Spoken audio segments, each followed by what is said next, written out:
family is getting ready to go to bed. But first I want to talk about the dynamics between Eleven and Hopper. So to start off, just starting off with Eleven in general, seeing her on this little journey. Apparently she's on the run from the military and she's doing a bunch of these little training exercises just to defend herself. And I think what I like what I like about this character is like the way that we've turned her into this like superhero in training, that she started off as this shy, checked out girl in the beginning of season 1 that is afraid and scared of herself a little and the people around her, and she doesn't really have the confidence to like use her powers in full with her full potential, and she doesn't know how and she doesn't know how to use it with her full potential, and she's just kind of shy and nervous and checked out. And then we've kind of taken her like on this journey through like finding friendships with the people around her, and it's turned her into it's turned her into this confident superhero basically. It's just like one of those classic origin stories of this unlikely hero that like sees herself as a monster for most of the season, that's afraid, and then she spent her entire life treated like a weapon and like with people hurting her, and she's kind of turned into this full-blown superhero.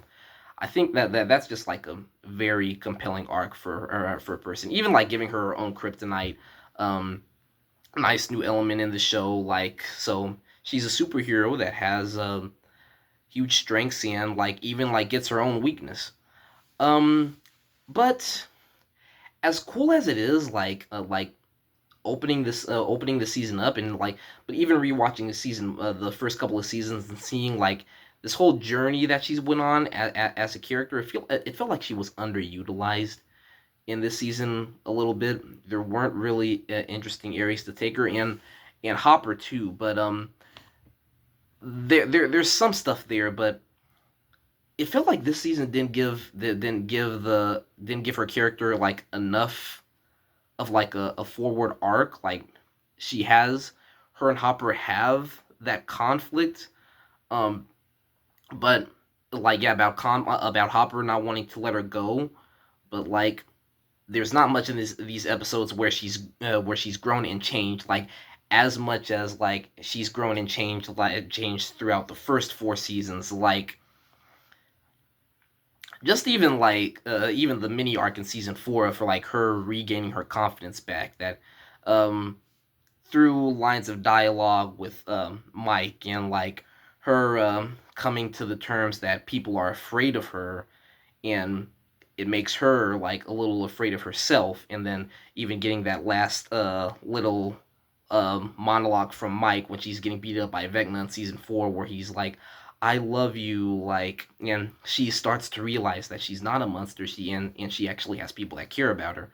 Um, so, and it feels like because of all that, they struggled a little bit to give her an interesting arc throughout these last few episodes, or at least like like give a an interesting like continuation of her arc, like add some new interesting elements inside of it. I mean, we we got some lines of dialogue between her and her sister, of her sister stating, I might need to rewatch a little bit of like volume 2 again, but just lines between her sister about, I guess it's like something like her not being destined like to have the her not being destined to like have this family of hers, that she belongs with her sister in dying in the upside down, like staying like as it collapses, that that that her sister like knows what her actual fate is destined to be. Um, you get some of those. You get some of those. So you get some interesting stuff like that. Kind of continues her arc, but like not in an interesting like not in like an interesting visible way. I don't even know like where they're going with that, or they're trying to imply, I guess, that she belongs that she belongs with her flesh and blood, that her sister like knows what's best for her, and like knows I'm missing the word, like knows her weaknesses and her and her struggles like more than Hopper does. Like, so you get like, so you get like some of that in there like so, or like understands her obstacles a little better than Hopper does. This is the best way to phrase that. But I mean, there wasn't, it felt like there wasn't much interesting stuff that they could have done with 11 in the season, or as much as I like wanted there to be. But there's there's a little something interesting about like, there's some interesting stuff that you get like from that dynamic between her and Hopper a little bit. Like we get like somewhat of an arc from Hopper, like slightly, like him learning. We obviously learned from the last season that what he needs in his life is this new found family that he has in order to like keep in order to keep him moving, in order to keep him moving forward. Like his romance with Joyce, and like his father-daughter relationship with 11, that he's found this new daughter, and he realizes that I can't I can't lose this, because I've I've gotten this second chance to like be a father again. And with, even with how powerful she's become, I know that she might understand like her limits. I think that's where I was trying to go with like that Collie, like her 8, like she understands like her limits, like 11's limits, like better than Hopper does. Like, so it's like Hopper knows that 11 might understand like her limits a little better than he does. So, but with everything that's happened, what he's like gone through, like losing his first daughter, he's like still in that mindset of like, I I can't lose what I already have. It's not just like about like trying to protect her like from the military, which obviously it is, but like if this Vecna guy like gets a hold of her, then if something happens to her, like I lose my second chance. And like what kind of a man am I if I don't have, if I without this new like found daughter that I have.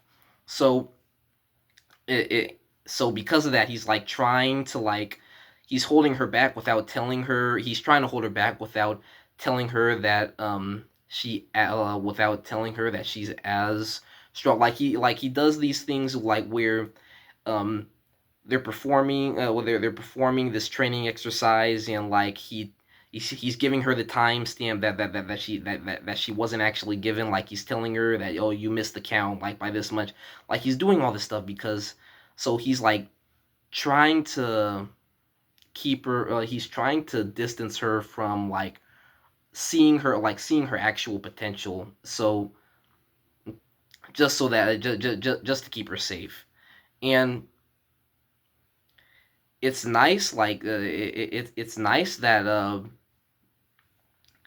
you get that you still like have more of that little arc from him of like or that little dynamic of him trying to just be this protective father. But um just like once he starts coming full circle, and she actually like passes some of these tests, like while they're in the upside down, where she's like able to make the jump, and then like actually like um just excel on her own. Like he actually starts to come open to like trusting her a little bit more. As like, if you really think about it, like he hardly ever even sees her in action. Like when you think very closely, like these two characters like don't have as much time in the show as you would think, because like, well, obviously they didn't even know each other in season 1, but like in season 2, like he is her father figure, yeah, obviously in season 2. But like after they get into the fight in the house, then he kind of like, then they kind of like split off in other branches. Like she goes to see her sister, and then he's helping Joyce and Will out with Will's episodes and all that stuff like that. And then season 3, they're in their own adventures. And season 4, he's all the way out in Russia and she's all the way out in California. So they haven't really gotten as much time in the show as you would think of, despite them being a father and daughter. So he hasn't really seen as much of her skills and capabilities like the way that she has. Like she understands her progression a little more, but with everything that's happened, you still have this guy that like um he has this newfound daughter that all he sees in her is like that he sees someone he cares about in another chance to like do what is right and like protect his child. So he's like shielded, like he's got this mindset in his mind about like about protecting her, but he's missed it that that sometimes in life you gotta let go, and that you're that these kids of yours, like they'll find the progression themselves a little bit. But I think there'll be an interesting way, like interesting places to take this, like adding Kali like back into her life, where now he's kind of gotten this back and forth, this conflict with him and Eleven's sister about him understanding her limits versus Kali understanding her limits, and I think with the way like Kali comes at it is a little concerning, and has an unreasonable sense in it, because especially I think it's biased because like from the audience perspective and obviously the characters perspective, like we understand Hopper's relationship with her, we understand Hopper's relationship with Eleven better than she does, and and it's even set in stone like with the show, like she only spent like an episode, like only one episode with Eleven, and and like one moment from their childhood, and she like it was like I'm her. She puts it down as like I'm her sister. Like I know what's best. I've known her like longer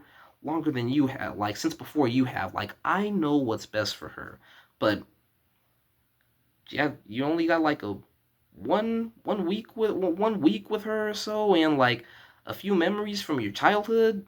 That's not really a strong argument for why you're calling the shots on where you're saying that you understand the limitations and capabilities of Eleven more than Hopper and us as the audience do. So could have written her a little better.